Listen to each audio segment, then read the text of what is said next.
Scott, I think you're starting us off. What's going on with Pope?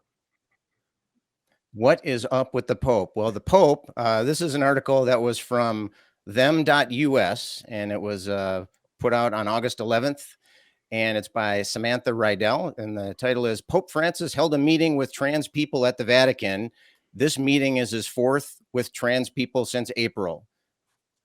That's the title, not the whole article itself. So, but the opening paragraph reads, at the weekly general audience held on August 9th, the Pope met with a group of unhoused trans people who have been sheltering in a church outside of Rome, according to the Vatican's newspaper, and I'll try to pronounce this, L'Osservatore Romano, as reported by the Associated Press. The paper noted that the meeting was his fourth with trans people since April. And so before we dive a little deeper into that, I just wanted to have a little side note here about their use of unhoused versus homeless. I suppose that's considered to be less derogatory. I don't know. I personally don't think homeless is really derogatory. It seems like, they're victims, right? They're generally victims, but it kind of reminds me of the George Carlin bit from back in the 80s where he was talking about, we don't have a homelessness problem in this country. We have a houselessness problem. And so I think George was just showing that he was ahead of his time, although he's no Seth Andrews. But back to the story here. So we had this group that were sheltering in this house or in this building, the Blessed Immaculate Virgin Church, which sounds like they're just super fun at parties. They had opened up their building to transgender people during the pandemic so that they had a place to be and a place to get vaccinations and so on. There was a nun there, Sister Genevieve Jeanengros, said that the meeting brought hope to this group and that no one should encounter injustice or be thrown away. And everyone has the dignity of being a child of God, which in my opinion seems like kind of a backhanded compliment there. But I think after reading this article, I did feel it was generally positive. They didn't really represent transgender people in a negative way. And it characterized the Pope as being sympathetic and concerned about the well-being of these unhoused people. So when this type of scene is presented in the media, I think it will have, it can't help but have some kind of positive impact on the attitudes of Catholics all over the place. You know, if they see the Pope acting and at least presenting his actions as a positive thing, I would imagine that it has some kind of positive effect on their view. Having said that, it seems kind of, I mean, the Pope has definitely a track record in this area. Kelly, what do you think? Kelly, what do you think there? Sorry, that was my fumble there. You're doing great. Yeah, what do you think, Kelly? No, that's cool. Looking at going back to the past history of Francis with the queer community, it seems like he can't make up his mind. And like Scott mentioned, this was the fourth meeting he's had this year. I tried to Google the other meetings and try to learn something about them, and I couldn't find anything. So if these meetings did take effect, and I'm sure they did happen, nothing ever came of them. Nothing ever made the news about them. It's just all of a sudden this fourth meeting finally makes the news. But on a good note, when I Googled it, there were 10 pages of this story from different sources all around the world. So at least this fourth time, they always say third time's charm. Apparently this was the fourth time. The news got all the way around the world, at least this time. So that kind of gives me some hope. I also found out that he had a meeting with a trans man in 2015. And even the people, like when this trans person had gone to the Vatican, he was called the daughter of the devil, or the devil's daughter, by members of the clergy that were there when he was there for his audience. I mean, called him that to his face. So I even though I see Francis saying some things, the church isn't doing anything. It's almost like they're just saying it to give people hope that maybe sometime in the future they might maybe do something, but I don't see anything actually being done, unfortunately. Yeah, I would say, like many books in the Bible that Pope Frankie reads regularly to his congregations, I'd say he's flip-flopping a little bit. The consistency here is not super great, in my opinion. I mean, his attitude towards LGBTQ people in general is one that doesn't seem to really make sense to me. Because somebody asked him and they said, a few years ago, they said like, hey, what do you think about, queer people? Are they okay in the eyes of God? And he was like, oh, who am I to judge? I mean, he's the direct line to God, apparently, but who is he to judge? But then on the other side, he just straight up says that trans people, quote, disfigure the face of God. So again, I don't know on this. I don't know if this is, if anything really is going to come from this, because it does. It just like you just said, Kelley, it does kind of feel like they're just paying lip service to it. What do you think, Scott? Is it good that they're paying lip service, or is it just setting us back? Well, I mean, lip service is certainly better than a punch to the gut, right? But show me the money. I want to, your actions speak louder than your words. And so, I mean, it could be worse. I mean, if that's the best you can say about something, that's not necessarily all that great, but it could definitely be worse. But church policy still is firmly against transgender people and LGBTQ plus people of all stripes are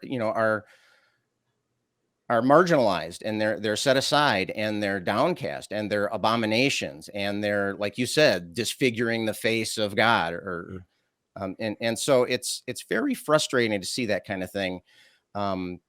Yeah, it's good that, like I said, I had a good feeling when I read the article. It was nice to see that there was conversation going on, but it was also kind of vague. I mean, it smelled a little bit of like a PR move, because I mean, the whole article was, hey, the Pope met with this group, and it was the fourth time he's done it since March. And that was it. That was the whole story. I want to know more about, what was talked about, what was going on there, and what's going to come as a result of those discussions. That's what matters to me. What's going to happen? What's he going to do? Yeah. Kelley, I mean, I know you have talked on some past shows here in the nonprofits about, kind of hemorrhaging membership and congregation size at a bunch of different churches. Do you agree with Scott? Do you think this is kind of just maybe a PR move, try and fill up the pews and the coffers again?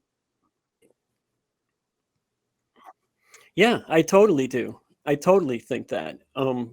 Maybe not they might not have that in mind. We're going to get people back into the queues, but I think they're definitely thinking how to keep people in the pews, right? Definitely. I'm really disheartened by the fact that nothing ever came of the 2015 meeting. Nothing ever came of the 3 meetings earlier this year. And that does tell me that it's just a bunch of bullshit, really, that, and then when you look at Francis's history, I mean, he has come out when he was pro same-sex marriage, for example, when he was a bishop, and he has said some very pro-queer things, even as the Pope, and yet he has done some very anti-queer things as a Pope. And it makes me think that his morals are better than his God's, and he might be struggling with that idea, that he can't reconcile his own morals with God's. Yeah, it wouldn't be the first time. And maybe that's why we're getting 2 different messages too. Yeah, definitely wouldn't be the first time we've seen something like that. I agree with you both. I think words are great, and I really appreciate it, especially when there's somebody like this. The Pope is a figurehead for millions and millions of people around the world.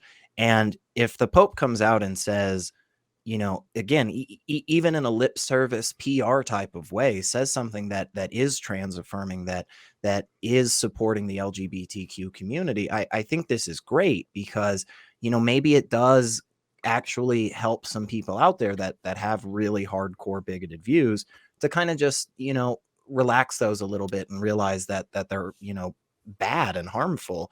But also, like, the thought that comes to my mind is like me walking down the street and somebody, you know, running up to me, and a stranger, and just being like, "Hey, did you hear Pope Francis? He said affirming things about the queer community." My thoughts are just, well, congratulations. Like thanks for finally getting there. I mean, I appreciate it, but also it's kind of like imagine someone coming up to you today and just being like, "Germs cause disease. Did you hear? It's brand new." It's like, oh my gosh, yes. What, like, come on. Thank you, but you're a little late to the party, I think, you know? But yeah, I mean, Definitely, definitely. what do you think? We really need to see somebody like the Pope come out Yeah. Yeah. publicly and support people. We really do. It would go really far. So do we think, Scott, do you think that this is actually going to spur more Catholics to become more allies and fighting for the queer community, or uh, is there going to be anything from this? What do you think? I think that this will give, because there's many Catholics out there that recognize that transgender people need rights and that they need recognition and that they need respect. And so there's a lot of that there. And I think that this will ease their consciences about being Catholic. And so so that's you know, whether that's a good thing or a bad thing. I mean, obviously, I think we would all agree that it would be way better if they just weren't Catholic anymore. But you know, an LGBT friendly Catholic person is better than otherwise. And so and you know, it's tough to say. It will give people an excuse to remain Catholic. It's, you know, it will ease the cognitive dissonance that they're experiencing. Yeah, So, you know, we'll see how it goes. We'll see how it goes. for sure. Kelley, any final thoughts you have on this, or? My final thoughts is that I'm trying to think positive for the future, that hopefully these minor steps that Francis has taken are going to draw all the conservative members of the church authority along with them. That would be good.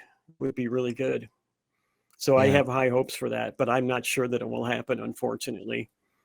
Yeah, I'd hate to